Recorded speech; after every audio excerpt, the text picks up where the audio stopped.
This decision has raised significant questions and serious concerns, particularly due to its implications for nomadic and marginalized counties and communities, and its lack of comprehensive consultation to take on board the interests of those affected by this abrupt decision. NACONEC was not included in the initial category targeting commercial entities, regulatory authorities, and state corporations for mergers or dissolutions. NACONEC does not fall under any of the above categories. The Cabinet resolution fails to provide a clear rationale for NACONEC's proposed dissolution despite its unique and non-overlapping mandate as provided under the Basic Education Act. Procedural gaps. There was lack of public participation and stakeholder engagement in the decision-making process. NACONEC's mandate is deeply intertwined with stakeholders, including county governments, local communities, and international partners. The absence of consultations undermines the legitimacy of the process. Demand a thorough investigation into the process that led to NACONEC's inclusion in the list of public entities proposed for dissolution. This should focus on procedural compliance, stakeholder engagement, and the rationale behind the decision. We call for immediate review of the Cabinet resolution and the removal of NACONEC's name from the list of entities proposed for dissolution. NACONEC's critical role in advancing education for the marginalized communities must be safeguarded at all times. We urge the government to take immediate steps to protect NACONEC's operations and its role in supporting education for nomadic and marginalized communities. Its proposed dissolution directly contradicts and dilutes the Cabinet's earlier decision to enhance NACONEC as recommended by the Presidential Working Party report on education reforms.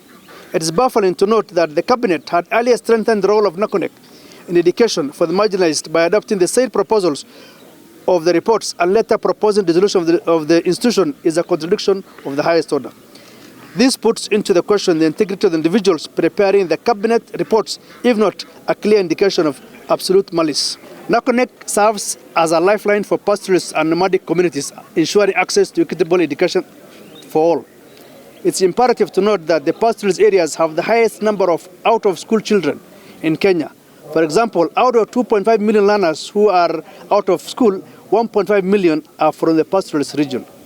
Therefore, its dissolution will not only undermine the constitutional commitments, but also jeopardize the future of education for millions of learners in marginalized and underdeveloped areas. We, as members of the pastoralist parliamentary group, remain steadfast in our commitment to protecting the rights and opportunities of these communities. The decision to dissolve NACONEC is therefore ill-advised. We urge the government to act decisively and ensure that NACONEC continues to deliver on its mandate of promoting equity and access to education for marginalized communities. We further demand that the recommendation of the Presidential Working Party report on NACONEC be implemented without further delay. The Council's mandate shall be enhanced and not curtailed. For the first time since colonialism, not independence, since the British colonialists came in here, our marginalized communities from the pastoralist areas now feel that they are going to get a fair share in this country because of NACONEC. Because of NACONEC. Those thugs, bureaucrats who think they can place their hands on that money, and we know it. I don't care whether in the Ministry of Education, I don't care where in the other offices in the government, don't touch NACONEC. You touch NACONEC, you have touched all of us, 109 members of parliament here. There's going to be a storm, let me tell you one thing. Never touch that, because that is our lifeline. That is the future of our people. We are now seeing light at the end of the tunnel. NACONEC has made a serious transformation in the education of our children, and we expect the 1.5 million who are not attending school now to attend school in the shortest possible time with increased support, budget support from the ministry, from the treasury. So don't touch NACONEC. We are there to make sure NACONEC is not touched. And this is a message to everybody. Unfortunate that somebody is sitting in the office and making such a decision which will take us back on the gains that we made in regard to the child, that pastoralist child. We all know that 70% of our children are out of school.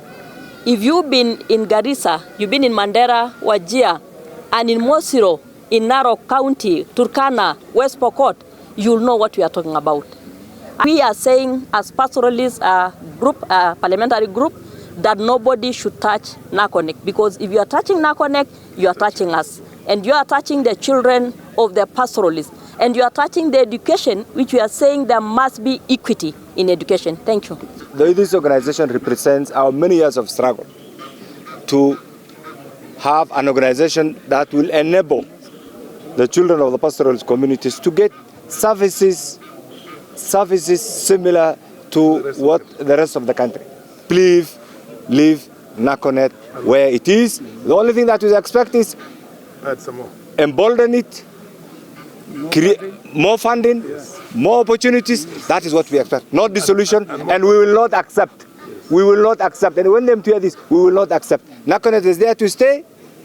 Those Madrins and the Ministry of Education look for opportunities elsewhere. Leave NACONET alone.